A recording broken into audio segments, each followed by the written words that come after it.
مگر جو لوگ صبر کرتے ہیں اور نیک کام کرتے ہیں یہی ہے جن کے لیے بخشش ہے اور بڑا بدلہ ہے۔ تو شاید تم کوئی چیز چھوڑ دینا چاہتے ہو وہی میں سے جو تمہارے پاس آتی ہے، اور اس خیال سے تمہارا دل تنگ ہوتا ہے کہ کافر یہ کہنے لگیں کہ اس پر کوئی خزانہ کیوں نازل نہیں ہوا یا اس کے ساتھ کوئی فرشتہ کیوں نہیں آیا۔ آپ تو صرف ڈرنے والے ہیں اور اللہ ہر چیز پر اختیار رکھتا ہے۔ کیا یہ لوگ کہتے ہیں کہ آپ نے اس کو خود بنا لیا ہے؟ آپ کہہ دیجئے کہ اگر تم سچے ہو تو ایسے 10 صورتوں کو بنا کر لے آؤ اور اللہ کے سوا جس جس کو بلا سکتے ہو بلا لو۔ پھر اگر وہ تمہاری بات قبول نہ کرے تو جان لو کہ یہ قرآن اللہ کے علم سے اتارا ہے اور یہ کہ اس کے سوا کوئی معبود نہیں ہے، تو پھر تم اسلام لے آنا چاہتے ہو۔ جو شخص دنیا کی زندگی اور اس کی زینت چاہتا ہے تو ہم ان کے عمل کا بدلہ دنیا ہی میں دے دیتے ہیں اور ان کے لیے دنیا میں کوئی کمی نہیں کی جاتی۔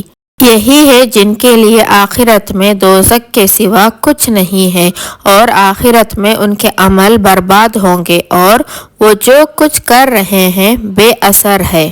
کیا جو اپنے رب کے طرف سے ایک روشن دلیل پر ہو اور اس کے ساتھ ایک گواہ اسی میں موجود ہو قرآن کا منکر اس کے برابر ہو سکتا ہے؟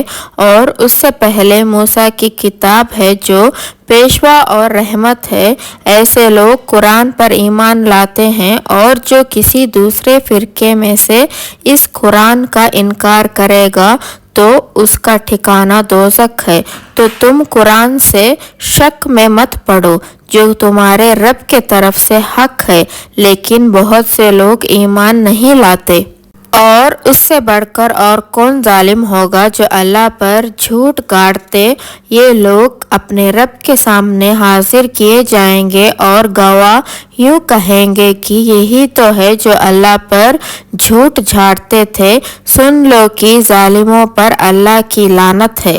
اور جو اللہ کے راستے سے روکتے تھے اور اس میں کاجی نکالتے تھے اور وہ آخرت سے بھی انکار کرتے تھے، یہ لوگ زمین پر اللہ کو عاجز نہیں کر سکتے تھے اور ان کے لیے اللہ کے سوا کوئی حمایت بھی نہیں ہوا۔